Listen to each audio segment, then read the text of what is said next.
welcome back to the Game Pit podcast. This is episode 198, can you believe it? And my name's Sean, and here's Ronan. Sean, how are you? Welcome. Have you been busy, listening, doing anything? What's the crack?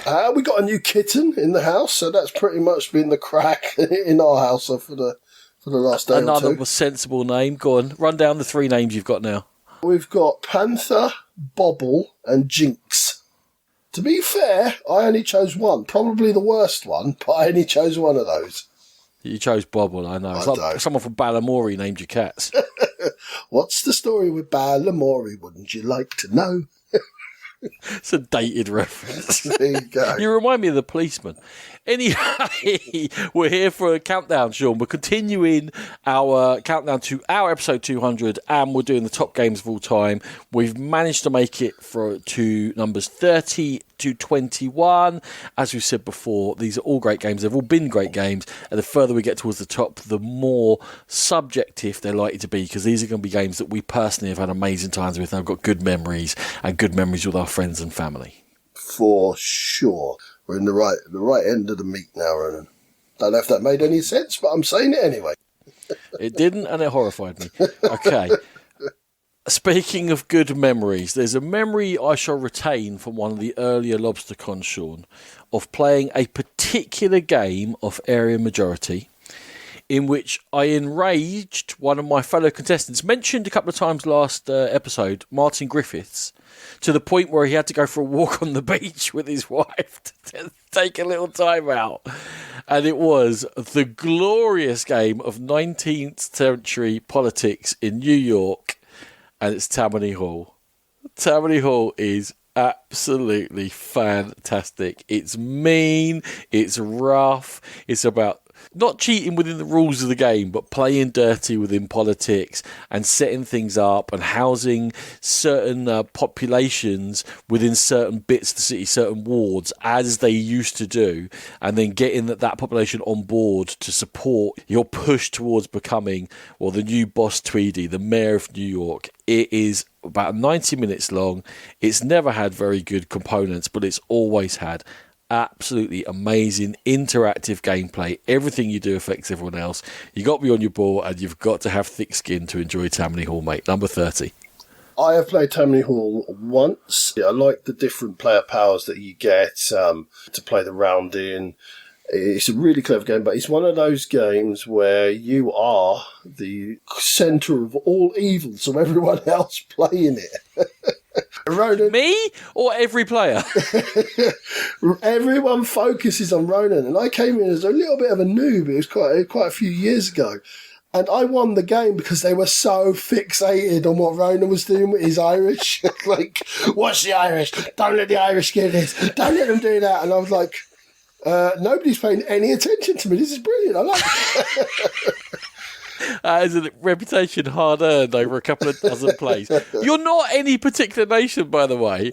They just have this obsession that I'm going to do something weird with these green cubes that are allegedly the Irish. I don't have any powers over them. I'm not set up to control the Irish. They just got obsessed that somehow the Irish were going to be key to the victory, and I was going to magically manipulate them. I don't know. It's been a while since I played out. Actually, we did take a complete noob down to London on board, and we played with Rachel and I, and she'd literally never played board games before, and a couple of other ladies, and she rinsed us, and she was like, these board games are pretty easy, aren't they? And I had a bit of a try, I had to go for a cry in the toilet. That was me showing how hard it is to win Tammany Hall. Anyway, Tammany Hall is fantastic. It creates stories, it creates moments of high tension and hilarity within a simple system. It's absolutely fabulous. Sean, they're all fabulous. What's your fabulous number 30? My fabulous number 30 is the very atmospheric Aliens clone Nemesis. Now, Nemesis for me is right up there in the storytelling games section.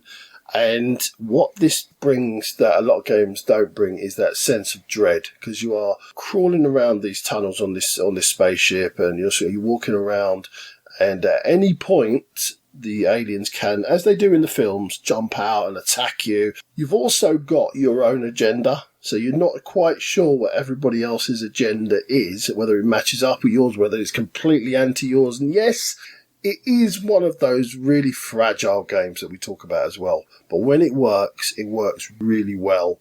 And as we've talked about in the past, Ronan, I do forgive those types of games, and I remember the better times rather than the worst times.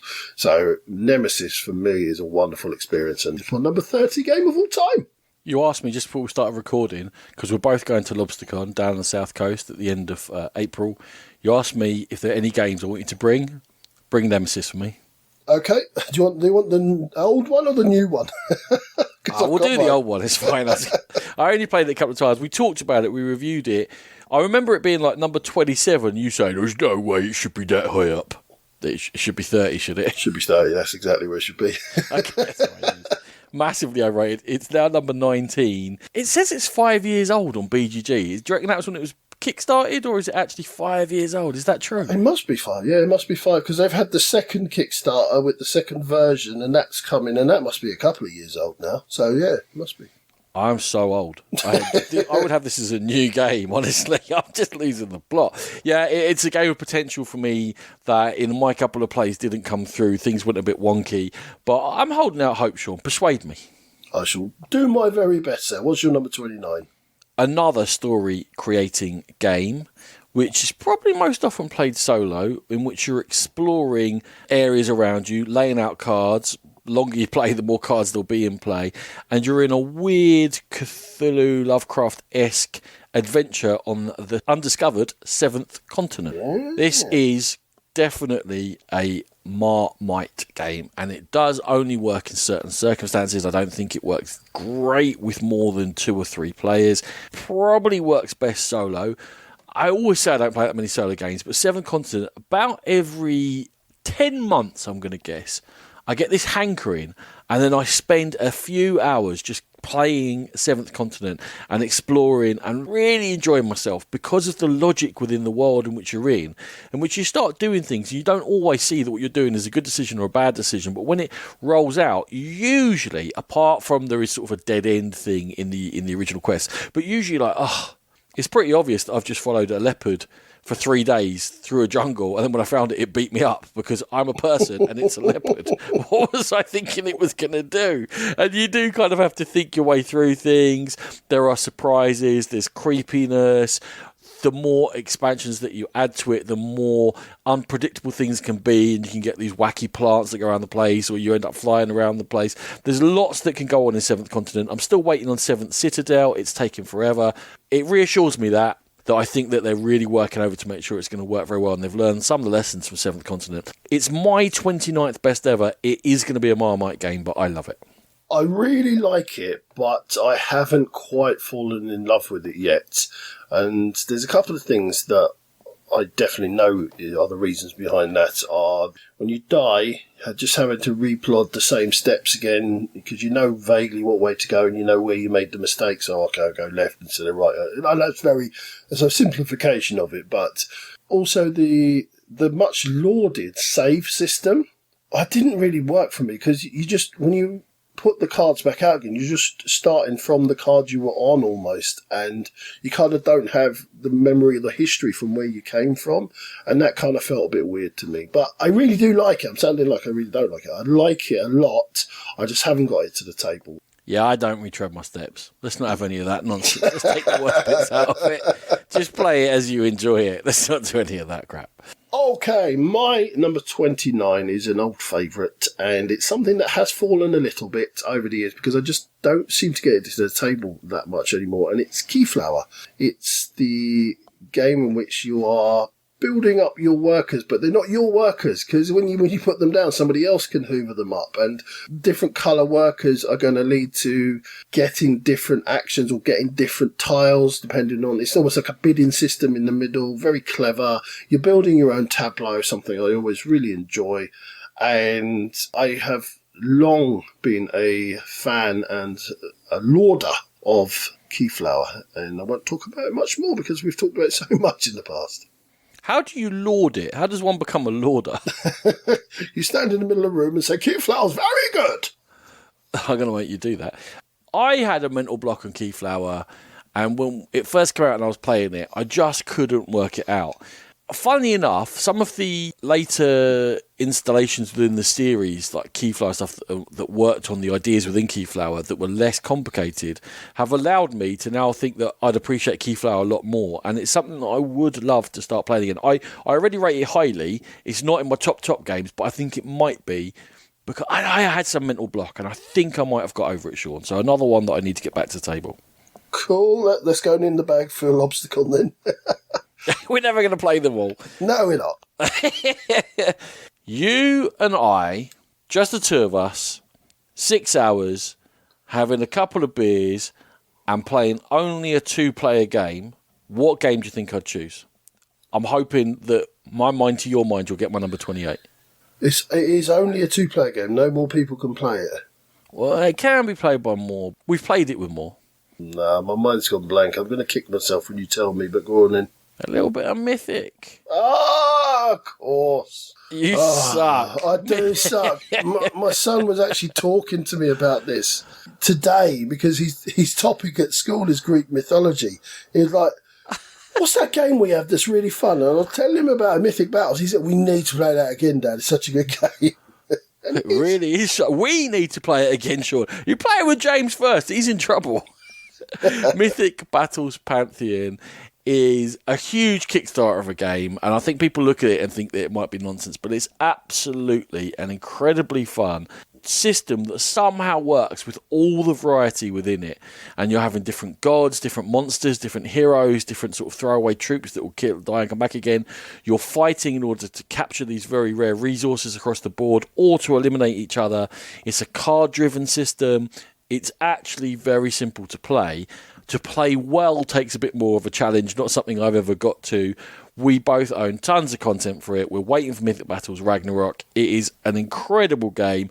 And when Sean and I retire, I'm going to insist on there being a Mythic Battles Day every week because it's just absolutely glorious. And it's just an example of the fact that we're both too busy. But when life calms down, whenever we get to that age, we're going to be playing this a lot. I love Mythic Battles Pantheon, my number 28.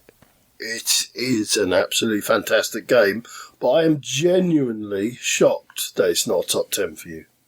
I had it in your top 10 all day long. Honestly, I haven't played it enough. Like, I've maybe played it 8 times. I know it's one that Rachel doesn't really get on with, so you struggle to get it to the table. There's something about Greek fighting games she doesn't like, and I don't know what it is. I don't want to delve too deep. Maybe it's her Achilles heel. That was actually pretty good.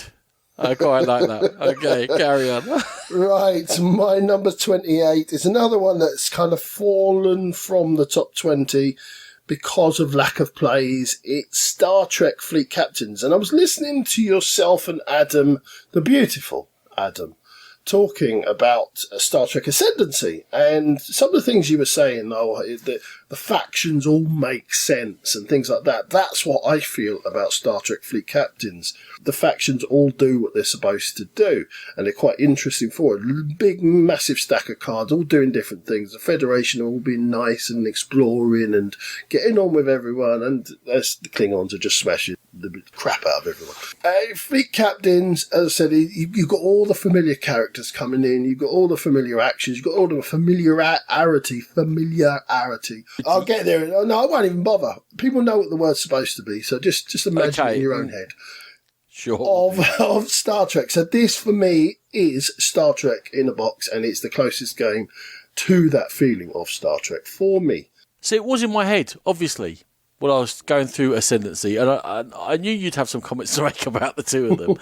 Fleet Captains is one of those that can be amazing and can be pretty bad, and needs to be played in a certain way, and random things can happen. It does feel like a half a series of original Star Trek. And that's the best thing that it achieves. And you really don't know what's going to happen. And you have got your own way of doing it. As you know, it took forever, but a 6-player team game of this is one of the best gaming experiences I ever had. It was hilarious. It doesn't always deliver Fleet Captains, which is why it just keeps it off the very, very top echelon. But I completely understand the choice. And it is a lot of fun and probably superior to Ascendancy for me. Ah, okay, cool. And I, too, am a Deep Space Nine fan, just to chime in. You and Adam both said you were. You're the man who lent me the entire series on DVDs when I dislocated my hip and was stuck in bed for several months when I watched it through twice. So thank you for that. It was a long time ago. Cool. Right, moving on. 25 years ago, that was. 25 years ago I done my hip. We are old. Do you remember when I was recovering from surgery and I was getting out of your car and you drove off? That was quite funny. I mean, that was terrible. I'm really sorry, Ronan. Yeah, you literally drove halfway out your car. You just started driving and then laughed at me. I hate you. Not recommended by the doctors. My number 27 is a joint puzzle game. And I like a joint puzzle, Sean, and I like it when we're all thinking and we're all interacting around the same thing. But the genius of Cryptid is we're all thinking in different ways and we've got a different start point and different amounts of knowledge, but we're all trying to work out the same answer. So it feels competitive, but it doesn't feel sort of directly competitive.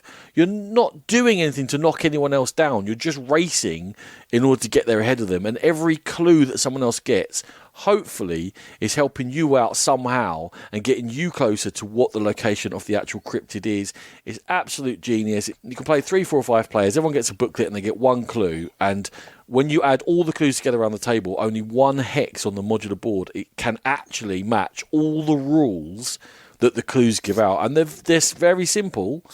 It's the interaction between them all that you've got to work out, and players answer yes or no, whether from what they actually know from their book, whether a cryptid can live in a certain hex or not. And by working out the yeses and the nos and looking at the different terrains or the different buildings that are on the board, you've got to try and work out what everyone's clue is and race to get the hex that has the cryptid in it. I just think it's a fantastic shared experience. It plays in 45 minutes. And it's brilliant. I absolutely love Cryptid, my number 27 game of all time.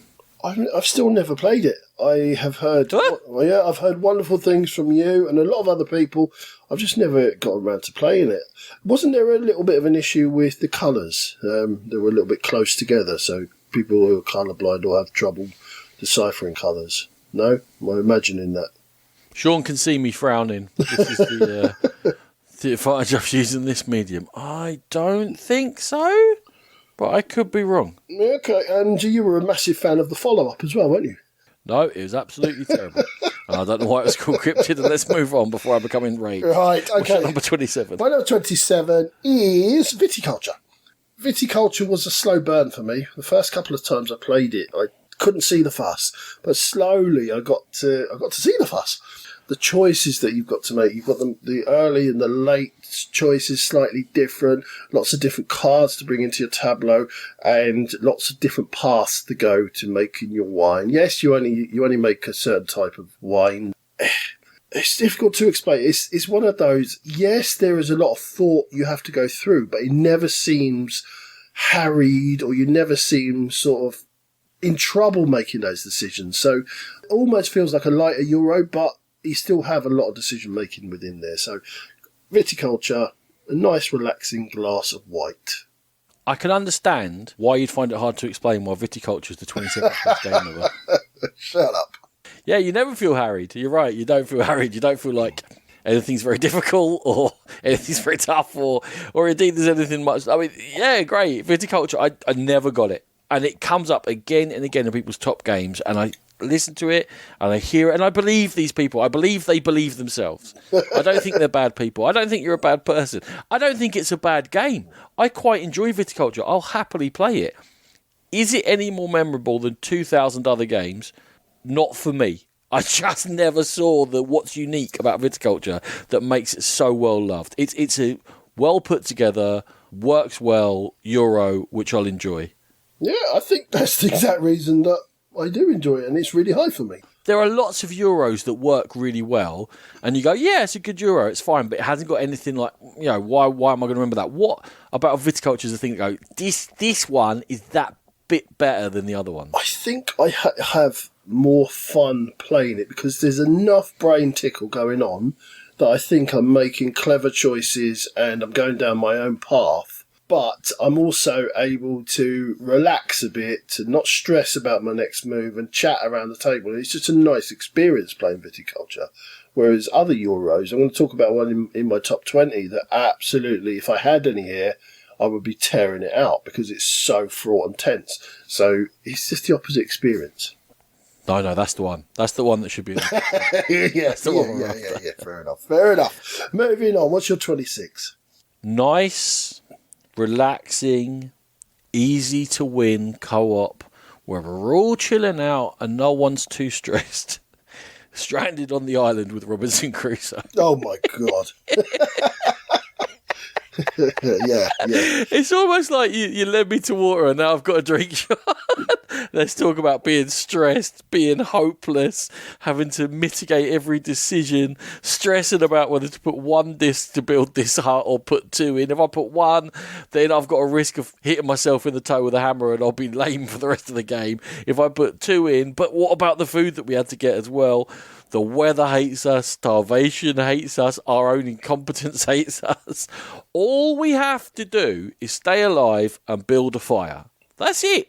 That's all there is in the game. Why is it so hard? But it's so difficult. It's so funny. People have been referencing in reviews recently how clever the system is, whereby you encounter a card and then it goes back into the game. And you're going to get the consequence of that card at some time later, and you don't know when. And really, it's best played if you don't read the bottom half of cards and you say, right, that's great, you've done that, you've got those 2 bananas, however, you've also disturbed a snake nest. Ooh, good luck, that might go well for you, or it might not. And now, slightly in the back of your mind, you're like, maybe we should keep some weapons in case those snakes come back for vengeance, or whatever it might be. You know, you reach the fruit, you get bitten by a spider. That might not go well for you, but it might. Maybe I should rest. Maybe I should do this. And it just pulls you in different directions. You've all got to support each other. You have to work as a team. You have to decide when to take risks and when not to. There's a little bit of dice rolling, but it doesn't feel crazy. And it's such a good co-op that I don't think that fine balance of being tough but fun and achievable but not easy has possibly ever been done quite as well as it is in Robinson Crusoe, my number 26 game. I noticed you stayed well away from the rules. Well done. This is a positive episode. This is a positive list. I got in a bit of a row a few months ago when Mr. Trevicek tweeted how important a rulebook is for a game. Easy to tweet. Maybe not so easy to do. Robinson Crusoe is indeed a fabulous game, and yes, before you sort of went on to explain it, I was going to mention that sort of legacy aspect to it. Other games have tried to replicate it, but very few have actually managed it. One that's done it quite well recently is Frostpunk. When you're making decisions and laws and things, it will come back to bite you in the bum generally. So that's one that I've seen it done, but I don't think anyone's done it as well as Robinson Crusoe has done it. So it's absolutely a clever system, great game, and a great choice, Ronan. Well done. Thank you very much. So my number 26 is almost a technology project as much as it is a game, and it's Chronicles of Crime.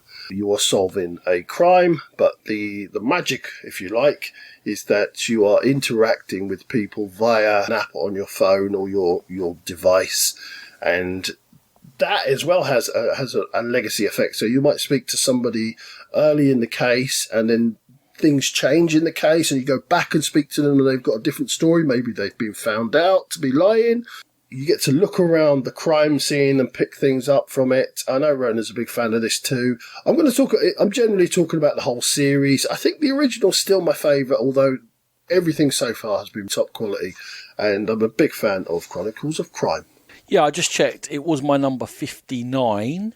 I think, because I've got so much of it I haven't played yet, that it's almost like it's 59. It's very good. I kind of want to see more of it before I can really plunge and make it a top 50 game, which is strange because I've loved every bit of it that I've played. I think it was innovative.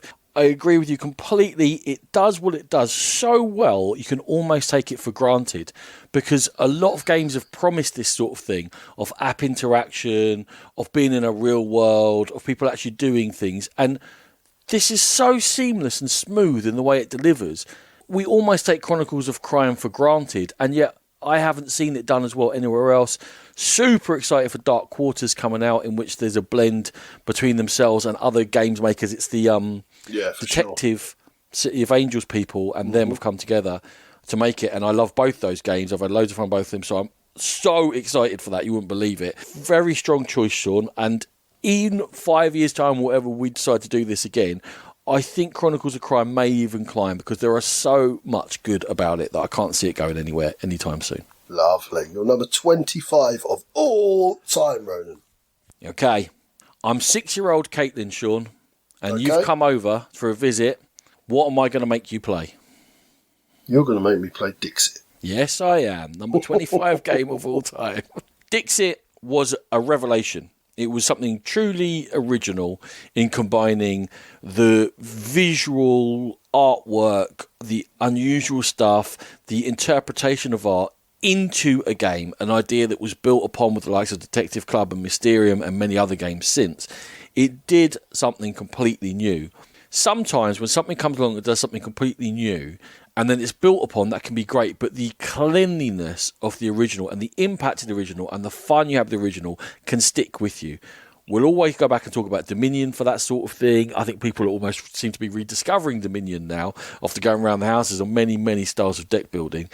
Dixit, for me, we had so many good times as a family with my young daughters growing up, with friends, with my flatmate and his family, with Shanyeen, with whoever coming over, and just having the crack and being funny and enjoying ourselves. And that shared time around the table is absolutely invaluable. It's memories I will always treasure. And Dixit gave that to me, and it's absolutely timeless.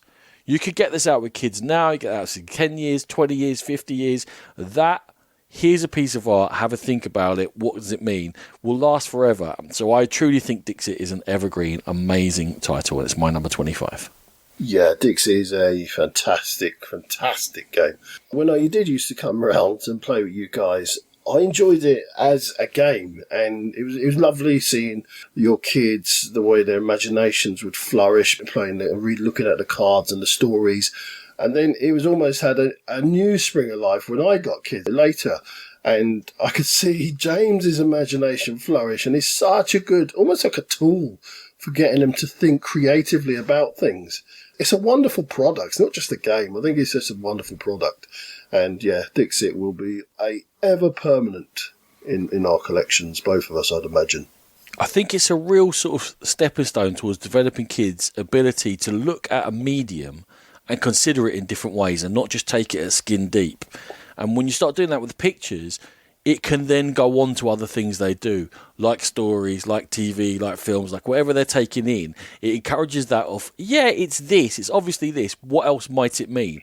And look, I don't mean we're creating 10,000 words of criticism about the influences behind a painting, but it just is a gentle, fun nudge in that direction of, here's a different way of thinking about things. And like you say, a very positive thing, I think, for children. I certainly found it with my children to be. Yeah, so, for sure. Your number 25. My number 25 is Terraforming Mars. I'm pretty sure I'm on safe ground with you, Ronan. Terraforming Mars is just a clever game.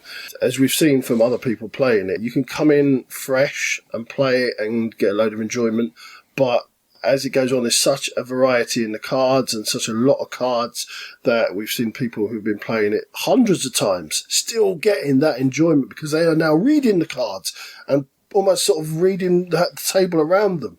And it's just a wonderful race experience. I don't always like race games, and this one is kind of a race to the finish, and you're racing to put things down in the time frame that the game's giving you. Play it with the draft variant. I think that makes it a lot more fair for everyone around. But yeah, Terraforming Mars, great game. I'm getting a thumbs up for the draft variant from Ronan. 100%. Please carry on pushing that. I may as well talk about it now because it's my number 23, Sean. Just roll that one in. Why not? As good as damn it, we got it at the same place. When talked about Castles of Burgundy last time around, about that sort of mental health time being Rachel to play some older games. Terraforming Mars came out. We are dozens of plays into it, and it was still fantastic. And not only is it interesting what I'm trying to do, I'm watching what she's doing and I'm going, oh yeah, that's clever. Oh yeah, you've done that. How did you manage to do that? And the racing for the milestones and unlocking which achievements, and oh, hold on, we're pretty close on 3 of these. Which one we're going to unlock? And we had so much fun with it, and we've got that familiarity with it. It seems to be the favourite game for people to say, oh, it's a killer. It's a whatever killer. No, you don't have to kill Terraforming Mars. There's been nothing quite like it. There are aspects of it in which you're comboing cards for different powers. There are aspects of it within the board play. I can see some similarities in Ark Nova. I don't think they're that similar at all, to be honest with you, in terms of how you play them. It's superficial, but then, you know, Ark Nova's superficial. Yeah, I never got on with that. Was on your list, wasn't it? The comments that Ark Nova was a Terraforming Mars killer. No. Why would you not just play, if you really like Ark Nova, why would you not just play 2 great games? Why would you say, right, I'm never playing that again? No. Only one can exist, Sean. I like Dixit. I have to burn Mysterium. That's it's like the Highlander of gaming. There can be only one. And when we play it, it's like the drunk Jewel out of Highlander. So, yeah, absolutely glorious game. I don't even mind the artwork and all the other things people say are wrong with it, or the not indented boards, whatever. I really don't care about any of that stuff. I just think it's great. And thank you for my 3D bits. I'm still greatly enjoying them. Really? I reckon just do your 24 and then we'll leave it up in a second or 2. Yeah, fair enough. Do you want me to do my 24? Yeah, and then you'll see that it will work out. Okay. Go. My 24 then is another game. I said Star Trek Fleet Captains was the game that made me think of Star Trek. And the game that makes me think of Star Wars is Star Wars Rebellion. Pretty much Star Wars in a box. It is a big, sprawling, epic fight between the dark and the light side, and you can play it with teams, which I've done a London and board, and it's still it was a 5-hour game, and I enjoyed every second of it. It was brilliant. People were going off to the bar talking about their tactics because they didn't want us to hear them, and we were doing likewise, and just such a good game. Star Wars in the box. Star Wars Rebellion. I nearly said Star Trek Rebellion. Star Wars Rebellion. Fantastic effort. This is the Damocles sword hanging over my top 100 that I just couldn't put in. I've loved it, but I've only played it twice. So I just couldn't put it in there. I absolutely keep looking at it going, I've got to play that more. And I just haven't. So, fantastic choice. I just need to get my life sorted out and get the game played. That's it. Simple as that. I really think it's great. I've had the expansion in my Save for Later on Amazon forever because everyone says it helps it out so much. But I'm not playing the base game, so I can't justify buying the expansion. But I think that's going to happen quite soon, just because I'm an idiot. Okay, so you're 24, Ronan. My 24 is another game I think that can be taken for granted because of how ubiquitous it's become, because of the sort of franchise of games it's spawned, because people see it everywhere. I think it's easy for people to become cynical about how good an abstract drafting game Azul actually is. That it works with 2, 3 and 4 players. It's quick to set up. It's hugely interactive.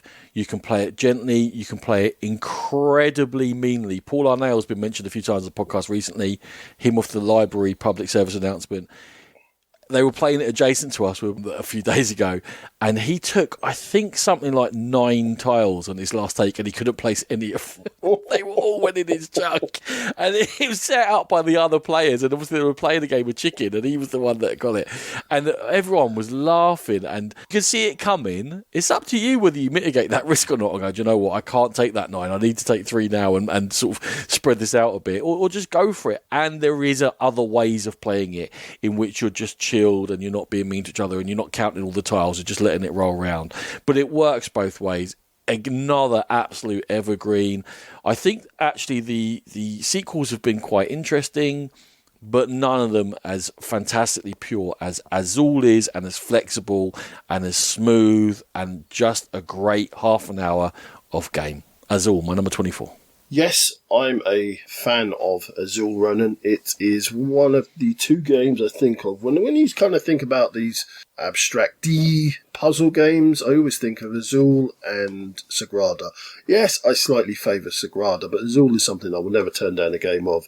It's a really good game. It's just not my type of game, but for me to actually enjoy it, so it shows you how good it is. So, good shout. Azul, not as good as your 92 game in the world. Not quite. I looked it up.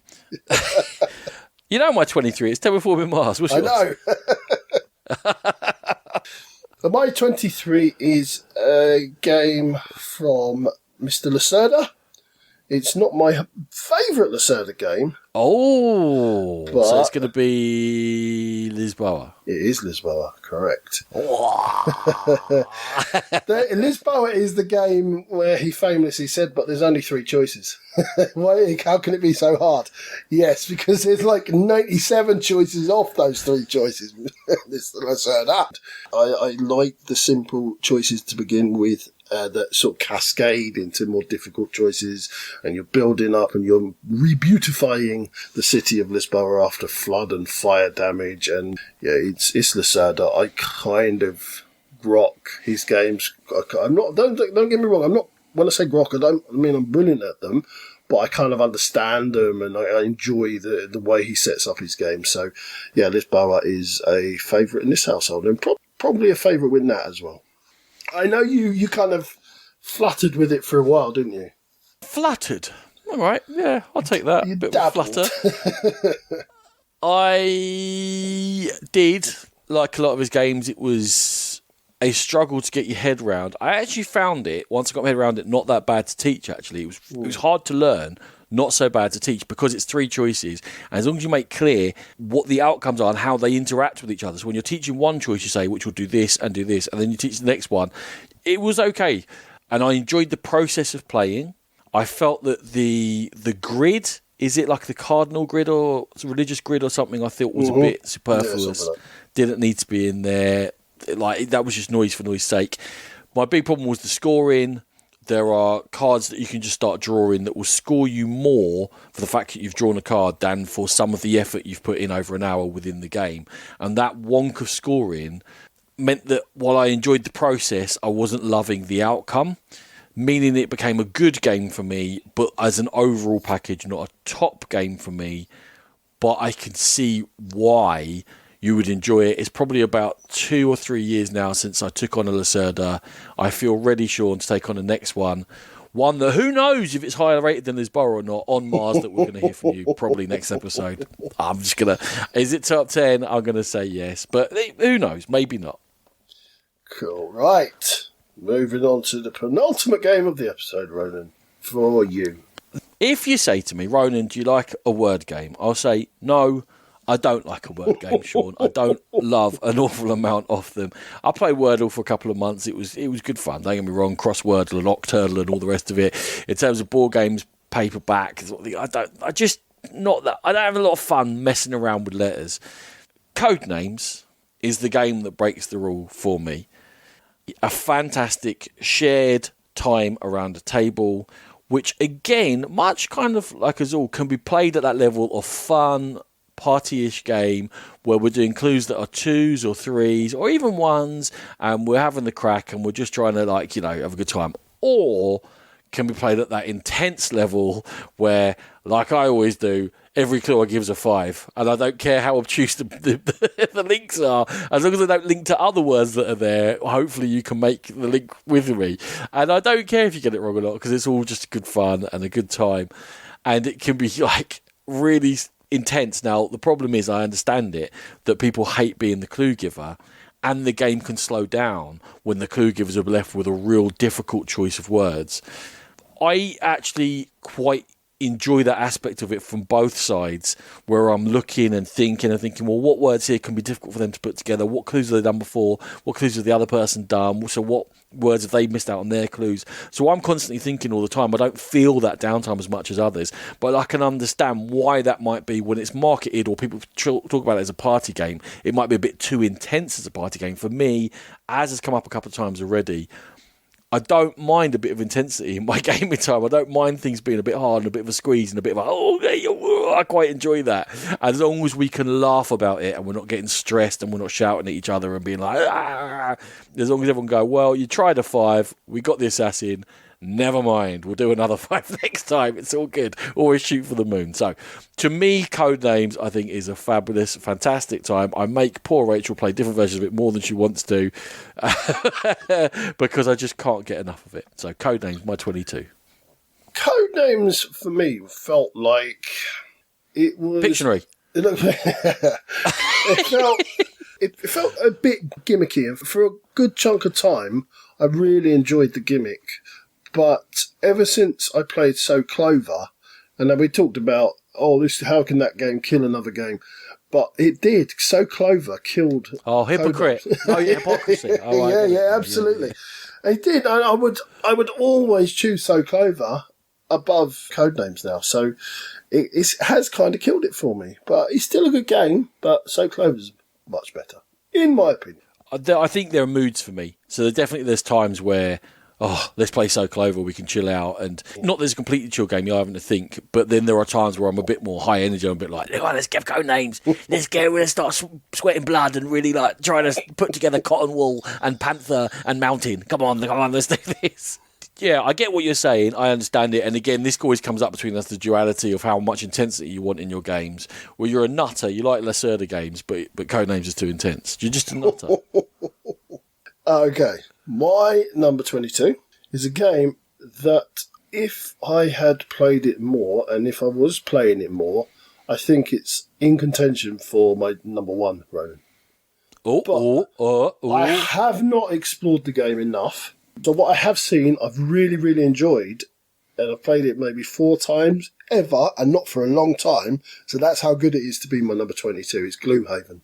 I thought that Gloomhaven was so clever, with just brilliance running through it. But I put it aside, making the insert to contain all the pieces. Never really got that built. It's still half built. And it was just in my mind that, all right, we're gonna set some time aside and we're just gonna hit this for 2 weeks in a row. We're gonna play it every day. And of course, life with 2 kids and 3 cats now and multiple trips to the hospital this week with various issues with children banging heads and stuff. You just don't get around to it. So it's another one of those ones for retirement, Ronan. I'm going to hopefully get some real good Gloomhaven time in when I've got more time in my life, and I'm expecting it to reach heights in my collection, in my thoughts. It came quite introspective there, sort of into the level 7 of my consciousness, alongside the Lotus. Yeah, I'm back playing it again, as discussed recently. We're playing the campaign online with Puria and Lloyd. I've played maybe like 30 games of the campaign previously. Played Jaws of the Lion a couple of times. Again, I keep saying to you, just buy Jaws of the Lion, Sean. Just play it. It is the full game, and it will teach you the game again. It's quicker to play the first 5 games of Jaws of the Lion than it is to try and learn Gloomhaven. So just do that. I'm going to ask you a quick favour. Just buy me Frosthaven, please, because I didn't. Yeah. I'll just go and grab a quick 300 quid for you, mate. That's not a problem. 2, only 2. Only 2. You're a cheap date after all. I haven't got Frosthaven because I generally don't think I've got time to play it. And we've got other games that we want to get on the table, so I haven't invested in it yet. Rachel likes Gloomhaven, actually, so if she says, do you know what, let's make a dig in and do it, then that'll come. But the online game of it is so close to the board game experience that is enough for me at the moment. I'm playing that. It's supposed to be once a week. Sorry, Puria. Once every week or 2, we'll say. Is enough to scratch my itch. There may be a point, and I'm glad Frosthaven's available, that I go, do you know what? I want to dig in a bit more to it. All the products are absolutely quality. It's an absolutely fabulous, fabulous game, and a good choice, Sean. Thank you very much. And your last game of the episode is? My number 21. I was scared of this game, Sean. When I first came in, to the hobby, it was around and people were like, whoa, that's a nightmare to learn. Don't you go trying to play that, son. It's too hard. Race for the Galaxy is not that hard to learn. What? Let me tell you right now. Oh, people used to be terrified of it. Trust me, they were like, before like the app was available, stuff like that, like, oh, you'll never get your head around the symbols. Oh, those cards, you can't tell what they do and all this stuff. I'm like, what? Once I learned it, I was like, the people who said it to me, I'll be like, I'll teach you Race for the Galaxy. It won't take me very long. And I did. And suddenly lots of people around me started playing Race for the Galaxy and it absolutely exploded. It helps greatly that Rachel loves it. She's played the app hundreds of times. She's very good at it. You like it. Nat likes it. Ellie loves it. If Rachel and Ellie are left alone for more than 7 minutes, Race for the Galaxy will appear on the surface around them somewhere. And it's 20 minutes. You know, we're talking about the feel of Terraforming Mars. Race for the Galaxy gives me a little bit of that feel of, here's some cards. What can you do with them? You're not going to use them all, but which ones do you pull out to go, this might work, this might work? And they don't always come to fruition, but you're setting up tracks to go down which may or may not get you to your destination. Well, then you have to change your destination and change what track you're going down and be flexible in how you play and be very tactical in how you play. It works so well. There's so much variety. It always feels like you want to do more. You're having to make compromises all the time and that you have to throw away cards that you want in order to play any cards at all. Otherwise, you'll just sit there completely bunged up. We were playing Marvel Champions the other day with Adam. Beautiful Adam, and he wanted to keep back 3 of his 5 cards from his first hand, and we had just a brief discussion of like, yeah, but there's 5 more cards there that you want to play, and then the next 5 you'll want to play all of them as well, so there's no point holding on the cards most of the time, not always. And it's the same with Race for the Galaxy. You can't keep everything, you have to throw some stuff away, and it's painful, and that little bit is just 5 seconds of pain. And then you move on and you've got more new stuff. You're like, oh, what should I do with this? Love Race for the Galaxy for the time frame, for the variety, for the number of plays that are in there. It is a fantastic system. It's everything I look for in a short game. Race for the Galaxy, my 21. It is a great game. And you're absolutely right to say that myself and Nat do really get on with it. I think there was another one that I was a little bit slow to warm up to. And I'm not really sure why.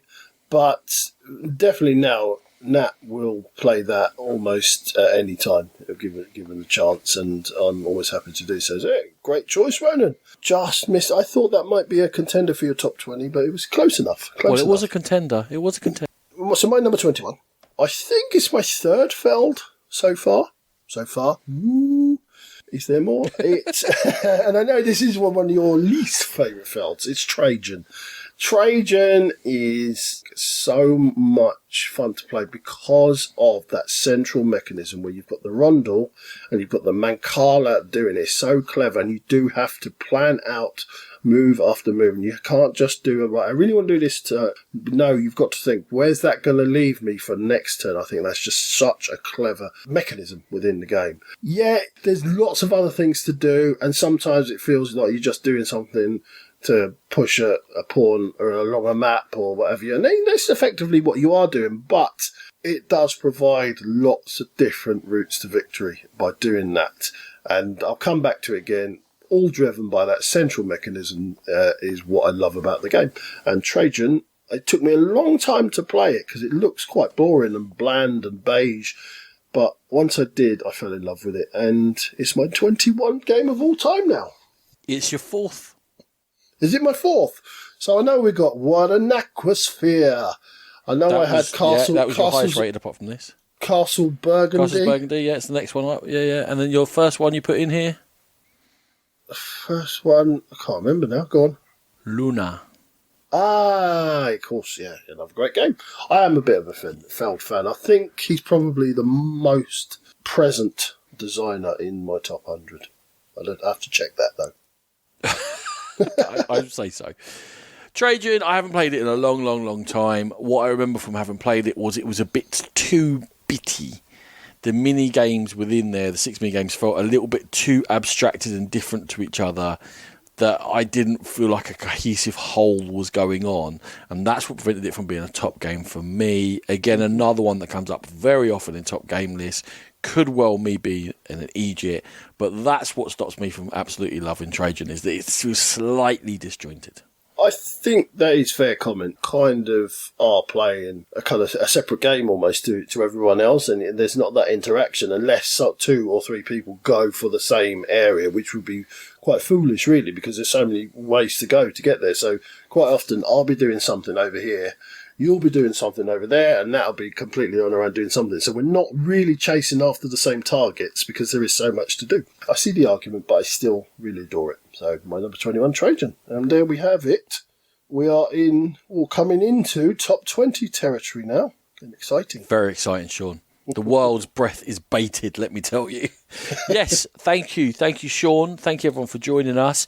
We are going to have some reviews next episode, Sean. You and me reviewing games again. This feels special.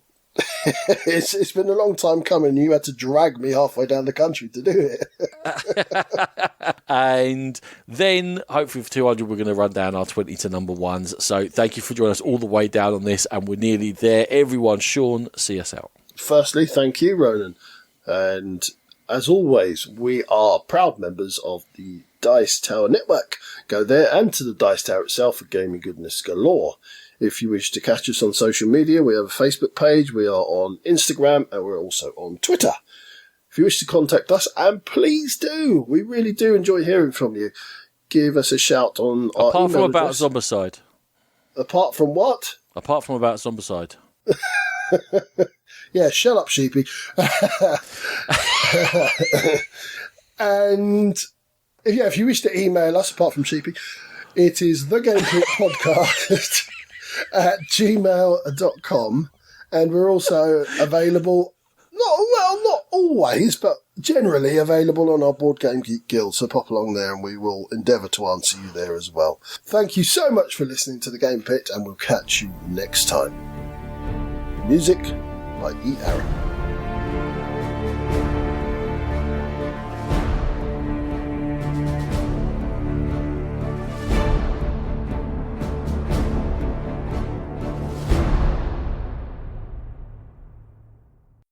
Bye, bye, bye, bye, bye, bye.